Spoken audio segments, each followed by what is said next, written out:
Tayo'y magugulay ng mature na dahon ng kamote na loaded sa vitamins at mineral. Merong A, C at B, maraming klaseng B. At mayroong magnesium, may calcium, may manganese at marami pang iba. Ang kapa natin ay gayong kahaba ang kuha natin. Ito talaga yung masustansya. Kapag itong kukuhain natin, ubos agad yan. Itong may ganito, hindi na natin isasama. Sobrang dami naman. Ayan. Pagka ang kamote ay kukuhaan nyo ng dahon, yun ay hindi para palamanin. Talagang para lamang sa gulay. At pag kinuha ninyo itong mga mature na ito, yan talagang pagkain. Ito ay okay din kainin, ay sayang. Gagamutin yung atin tiyan ito. Maraming vitamin K, mga kolesterol na nabuo ay kanyang tutunawin. Kaya mahalaga itong dahon ng kamote. Pag ito'y binili nyo ng ganyan, ay baka hindi lang 30 pesos ito. Dahil maliliit lang yung dahon na yun eh. Hindi kagaya nitong malalaki. Tingnan yung pinagkuhaan, no? Yung ilalim niya, marami rin ang talbos. Ito, tutukan na rin. Sa sunod, ito, lalaki naman ang dahon yan. Talagang yung ganyan lamang kalaki. Pag ang inyong anak ay lilima, ay kaya kayong suplayan ng vitamina at mineral. Alam niyo, yung iba'y kalat nakabili ng vitamin ay kakaunti lang yon. Nabibili natin, ito talagang pagkain ng nariyan ng talagang tunay na vitamin. At least okay din naman bumili noong ang dami ko na nakuha. Ito lang nakuhaan ko. Dahil ito padadala ko sa aking anak. Magugulay kami mamaya. At tapos ay padadala ko yung aking anak sa university. So nagbakasyon.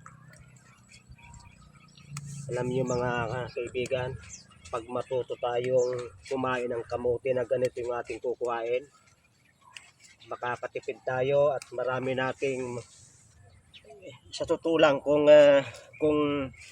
may bibili lamang sa palengke na ito ng bugkos na itong puro dahon, ay mas maganda sana. Kasi itong ganitong habol nila, yung maliliit ang dahon sa totoo lang, pag nakulo ang tubig yan, lambot yan pati ito. Hindi yung palagay ko pagka ganito, 50 pesos na itong hawak kong ito, ang makukuha yung dahon. Ay galak, ang dami pa niya, no? Hindi pa ko nakakaalis dito sa aking ito napakarami ko nang nakuha. Ayan. Ang pinopromote ko ay kumain kayo ng ganitong dahon.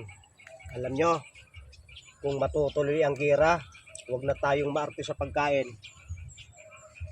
Salit na yan ang kukuhain natin, ito na lang ang ating kuhain pag matutuloy ang gira.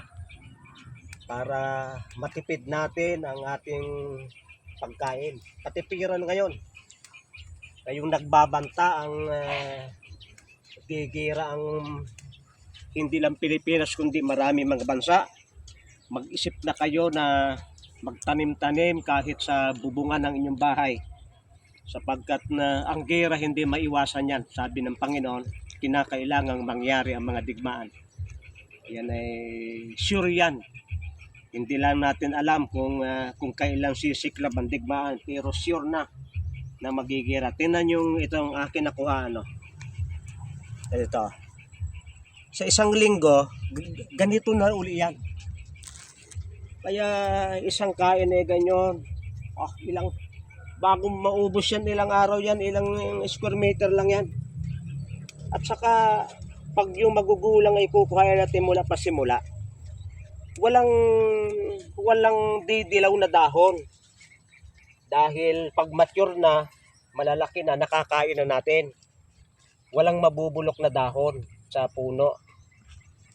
Oh, nako, masarap ito. Ay, itong aming mga kasama hindi pa siguro nakakain ng ganire. Dahil ang kalakaran ay talbos lang.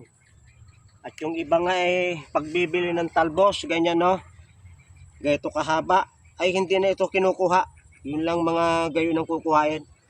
Eh pwede naman yung pagmaraming pera. Pero ang sinasabi ko, mas masustansya itong matured kaysa do sa dulo. Kasi ito nakapag-iipon na ng mga bitamina. Hanggang sa paningin natin, maganda itong hanggang paningin ay maganda itong dahon ng kamote. Kaya maraming salamat sa inyong pagsubaybay sa Natural Wellness si Pastor Vito.